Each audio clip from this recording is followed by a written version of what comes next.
2021년 11월 15일 선목교회 중고등부 말씀 묵상입니다. 묵상을 위해 기도합시다.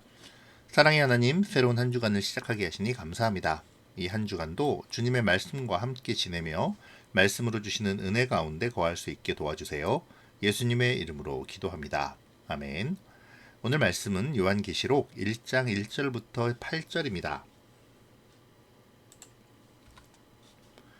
이것은 예수 그리스도의 계시입니다. 하나님께서는 앞으로 일어날 일들을 자기 종들에게 보이시려고 예수 그리스도께 이 계시를 주셨습니다. 그래서 그리스도는 요한에게 천사를 보내어 이 일을 알게 하셨습니다. 요한은 자기가 본 것을 다 증언하였습니다. 그것은 예수 그리스도께서 하신 진리의 말씀, 즉 하나님의 계시입니다. 이 계시의 말씀을 읽는 자는 복 있는 사람입니다. 또한 이것을 듣고 그 가운데 기록된 것을 지키는 자들 역시 복 있는 사람입니다. 그것은 이 모든 말씀이 이루어질 날이 점점 다가오고 있기 때문입니다. 요한은 아시아에 있는 7교회에 편지합니다. 지금도 계시고 전에도 계셨으며 앞으로 오실 한 분 하나님과 보좌 앞에 계신 7 영과 예수 그리스도께서 여러분에게 은혜와 평화를 내려주시기를 빕니다. 예수님은 신실한 증인이십니다. 또한 죽은 자 가운데서 제일 먼저 부활한 분이시며 이 세상 왕들을 다스리시는 분입니다. 그분은 우리를 사랑하시어 그의 보혈로 모든 죄에서 우리를 자유케 하셨습니다. 또한 우리를 아버지 하나님을 섬기는 나라와 제사장이 되게 하셨습니다. 예수 그리스도께 영광과 능력이 영원히 함께 하시기를 바랍니다. 아멘. 보십시오. 예수님은 구름을 타고 오실 것입니다. 모든 사람이 그분을 보게 될 것이며 그분을 창으로 찌른 자들도 보게 될 것입니다. 이 땅의 모든 민족들이 그분 때문에 크게 울 것입니다. 분명히 이 일은 일어날 것입니다. 아멘. 주 하나님께서 말씀하십니다. 나는 처음이며 또한 마지막이다. 나는 지금도 있고 전에도 있었으며 앞으로도 계속 있을 것이다. 나는 모든 것을 할 수 있는 전능자이다. 아멘. 오늘부터 요한계시록의 묵상이 시작됩니다. 우리가 요한계시록을 잘 묵상해야 할 이유는 요한계시록이 종말을 다루고 있기 때문인데요. 수많은 엉터리 이단들이 이 마지막 때에 대한 불안과 불확실성을 이용해서 요한계시록을 마음대로 해석하고 또 성도들을 겁주고 잘못된 믿음을 심어주며 자신들의 이익을 꾀하였죠. 또한 실제로 많은 상징적인 언어들이 있어서 이 요한계시록이 어렵기도 하고요. 하지만 우리가 요한계시록을 잘 알면 이단들의 그러한 엉터리 주장에 현혹되지도 않을 것이고 또 막연한 마지막에 대한 두려움에서도 벗어나게 될 것입니다. 요한계시록은 그리스도를 믿는다는 이유로 죽임을 당해야만 했던 박해가 제일 극심했던 시기에 기록되었습니다. 박해를 견디고 있던 성도들을 위로하고 확실한 소망을 주기 위해 하나님은 요한을 통해 이 말씀을 주신 것이죠. 그래서 계시록은 예수님이 누구시고 어떤 일을 이루셨고 또 이루실 것인지 그리고 지금 사나운 박해와 고난을 가하는 존재들이 어떤 존재이며 어떤 결말을 맞이하게 될 것인지를 알려줍니다. 이를 통해서 힘든 시기를 견디고 있는 하나님의 백성들 모두에게 소망을 주고 용기를 주며 올바른 믿음의 길을 계속 걷도록 격려하죠. 오늘 우리가 묵상할 본문은 요한계시록의 프롤로그, 서원인데요. 그래서 오늘 본문에는 요한계시록이 가지고 있는 성격과 주제를 포괄적으로 나타내주고 있습니다.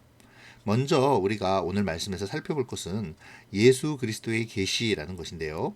계시란 감추어져 있던 것을 드러내 보인다는 의미죠. 그러니까 하나님은 요한으로 하여금 그리스도에 대하여 숨겨져 왔던 것을 기록하여 전하게 하시는 것입니다. 그러므로 요한계시록의 주제는 예수 그리스도라고 할 수 있죠. 예수 그리스도에 의하여 앞으로 일어날 일들에 대한 기록인 것입니다. 요한은 3절에서 이 예언의 말씀을 읽는 자는 복 있는 사람이라고 말하고 또 듣고 기록된 것을 지키는 자들 역시 복 있는 사람이라고 말하는데요. 말씀대로 사는 자에게 하나님의 기업이 허락되는 구원과 인도하심의 복이 임하게 된다는 것입니다. 요한은 그 말씀이 이루어질 날이 다가오고 있다고 말하죠. 언젠가 이루어질 막연한 것이 아니라 반드시 나에게 이루어질 약속이라는 것을 주지시켜주고 있습니다.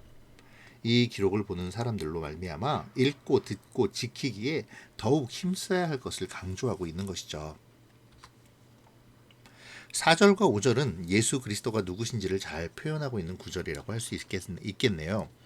지금도 계시고 전에도 계셨으며 앞으로 오실 하나님과 그의 보좌 앞에 있는 7영인 성령님, 그리고 죽은 자들 가운데서 먼저 나시고 땅의 임금들의 머리가 되신 예수님을 말하므로 예수님의 신분이 무엇인지를 알려주고 있죠. 예수님은 곧 하나님이십니다. 이어지는 부분은 우리의 신분에 대한 설명인데요. 하나님의 아들이시자 곧 하나님이신 성자 예수님께서 우리를 사랑하사 구원하시고 우리로 나라와 제사장을 삼으셨다고 말하죠. 옛날 이스라엘을 택하시고 구별하시고 구원하셔서 모든 나라에게 하나님의 복을 전하고 구원하게 하는 사명을 주셨던 것처럼 우리에게도 고치시고 구원하시며 제사장 나라로서의 삶과 복음 증거를 통해 모든 사람에게 하나님을 전하고 구원하게 하는 사명을 주셨다라는 것입니다.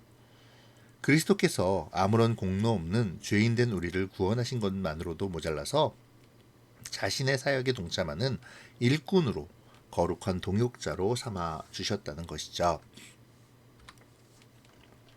요한계시록은 그리스도의 다시 오심에 초점을 맞추고 있습니다.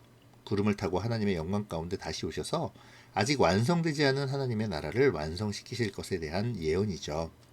하나님은 알파와 오메가, 처음이자 나중, 곧 세상의 모든 것이며 세상을 주관하시는 하나님이시기에 이 일을 반드시 이루어 가실 것입니다. 오늘의 본문인 요한계시록의 서원은 이 책이 예수님에 대하여 전하는 예언서임을 분명히 하죠.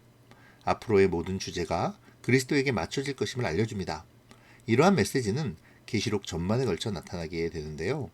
예수님께서 이 세상을 다스리고 계시며 악한 세력과의 전쟁에서 이기심으로 그의 나라를 완성시키실 것이라는 것이죠.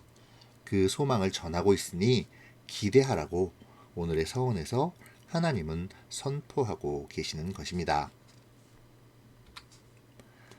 오늘 본문은 요한계시록이 어떻게 전개될지에 대하여 예고하는 예고편이라고 할 수 있죠. 예수 그리스도의 계시라는 말로 하나님은 이제 요한계시록을 통해 그리스도를 드러내고 예수님이 어떤 일을 하실 것이며 어떻게 자신의 구원받은 백성들에게 승리를 주실 것인지를 알려줄 것을 예고하셨습니다. 이러한 것은 당시의 도미티안 황제의 박해 속에서 신음하던 성도들에게 큰 소망과 위로가 되었겠죠. 용기가 되고 담대히 주님을 믿고 전하는 원동력이 되었을 것입니다. 그리고 그 사실은 오늘을 살아가는 우리에게도 동일하게 적용됩니다. 예수님은 이제도 계시고 전에도 계시고 장차 오실 분이시기에 오늘 우리와도 함께 하시죠. 우리와 동행하시며 우리에게 소망을 허락하십니다. 이 시간 우리가 계시록 묵상에 대한 소망과 소원을 갖기를 기도하면 좋겠네요. 주님의 승리의 기록과 예언을 묵상하며 우리가 진정한 소망을 가질 수 있도록 기도하는 오늘 이 시간이 되기를 바랍니다. 또 오늘 본문에서 하나님은 읽는 자와 듣는 자 그리고 지키는 자가 복이 있다고 말씀하셨죠. 이 시간 하나님의 말씀을 보며 매일 주님이 주시는 말씀을 읽고 듣고 지키는 그러한 삶을 살고 있는지 묵상해 보아야 할 것입니다. 앞으로의 계시록의 말씀을 묵상하며 깨달아질 때까지 묵상하기를, 또 주일에 선포되는 말씀을 깊이 새기고 묵상에 적용하기를, 무엇보다 적용한 말씀을 지켜 행하기를 다짐하는 오늘의 이 시간이 되기를 바랍니다. 기도로 마칠게요. 좋으신 하나님, 오늘부터 계시록을 묵상하게 하시니 감사합니다. 말씀을 묵상하며 주님이 주시는 소망과 경고를 마음에 품고 지키는 자의 복을 얻게 도와주세요. 예수님의 이름으로 기도합니다. 아멘. 사랑하고 축복합니다.